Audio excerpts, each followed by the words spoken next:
हर हर महादेव। मध्य प्रदेश के उज्जैन ज़िले में एक बहुत ही प्रसिद्ध मंदिर है महाकालेश्वर महादेव बाबा का। वो मंदिर एक स्वयंभू ज्योतिर्लिंग है जो स्वयं से ही प्रकट हुआ है। क्या आप जानते हैं कि वो जो मंदिर अपने आप किस तरीके से प्रकट हुआ? इससे जुड़े हुए कुछ रहस्य, इससे जुड़े हुए कुछ तथ्य, जिसके बारे में इस वीडियो में मैं आपसे बात करने वाला हूँ। और बहुत ही बारीक बारीक चीज़ें भी मैं आपको इस वीडियो में बताऊँगा कि उज्जैन के महादेव ही सिर्फ दक्षिणमुखी क्यों हैं। सारे ज्योतिर्लिंगों में से पूरे भारत में 12 ज्योतिर्लिंग प्रसिद्ध ज्योतिर्लिंग कहलाते हैं, जिसमें कि सिर्फ उज्जैन के महाकालेश्वर महादेव ही दक्षिणमुखी हैं। ये क्यों हैं, इसके बारे में मैं इस वीडियो में बात करने वाला हूँ। तो चलिए मैं डायरेक्ट स्टोरी पे आता हूँ।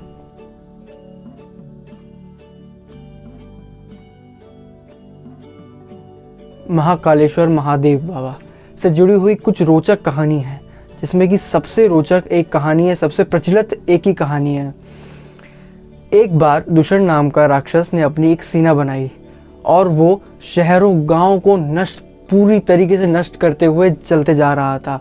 जो भी उसके सामने आता वो उसको मारते जा रहा था। जैसे ही वो उज्जैन शहर के जंगलों में प्रवेश करता है, वो वहाँ भी आतंक मचाना चालू कर देता है। वो वहाँ पे हर एक चीज़ को नष्ट करते जाता है। हर एक गांव, हर एक आश्रम, हर एक ऋषि मुनि के घर, हर एक चीज़ वो नष्ट करते हुए जाता है। एक बार कुछ ऋषियों ने मिलकर दूषण की सेना को देख लिया और वो उसको हराने के लिए महादेव से प्रार्थना के लिए जुट गए। वो सब के सब महादेव की मूर्ति के आगे, महादेव की शिवलिंग के आगे प्रार्थना करने लगे। एक एक करके वो जंगलों को, शहरों को और आश्रमों को ख़त्म करते जा रहा था। ये सब देखने के बाद भी वो ऋषि हिले भी नहीं। और अंततः जब राक्षस ऋषियों के पास पहुँचे, वो उन्हें मारने ही वाले थे, लेकिन फिर भी वो महादेव की प्रार्थना में लगे रहे। वो ज़रा सा भी नहीं भटके, ज़रा सा भी उन्होंने कहीं अपना ध्यान नहीं भटकाया। वो सिर्फ महादेव की प्रार्थना ही करते रहे। और फिर जैसे ही उनकी सेना ने उन ऋषियों को मारने ही वाले थे, वैसे ही महादेव वहाँ प्रकट हुए। और महादेव बहुत ही क्रोध में थे और वो पूरा क्रोध राक्षसों की सेना की तरफ था। और महादेव उन ऋषियों की प्रार्थना से बहुत प्रसन्न हुए। और इसके बाद एक बहुत ही भीषण युद्ध हुआ, जिसमें महादेव और दूषण की पूरी सेना आपस में युद्ध करने लगी। लेकिन अंततः महादेव की जीत हुई। महादेव ने दूषण की पूरी सेनाओं का विनाश कर दिया। इसके बाद उन ऋषियों ने महादेव से ये प्रार्थना करी कि महादेव, आने वाले समय में आप हमारी रक्षा के लिए यहीं पे उपस्थित हो जाइए। और रही बात कि पूरे 12 ज्योतिर्लिंगों में से सिर्फ महाकालेश्वर महादेव का स्वयंभू ज्योतिर्लिंग ही है जो दक्षिणमुखी है।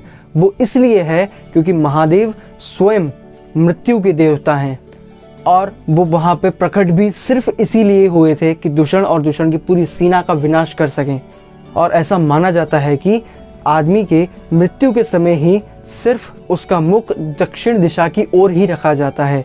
इसलिए महाकालेश्वर महादेव वहाँ पे दक्षिणमुखी के रूप में प्रकट हुए।